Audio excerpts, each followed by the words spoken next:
والبدر يسمو في السماء بعزة والشمس ساطعة بلا طاقات والكلب ينفث لا يضر سماءنا والإفك سوف يصيبكم.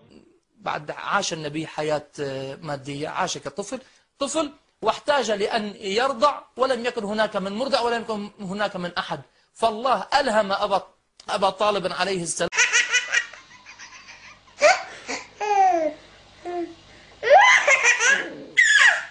الله يلهم عباده، مفترض نتفق احنا وياكم بهذا الشيء. فوضع ثغر النبي على صدره، الله أجرى اللبن في ثدي أبي طالب.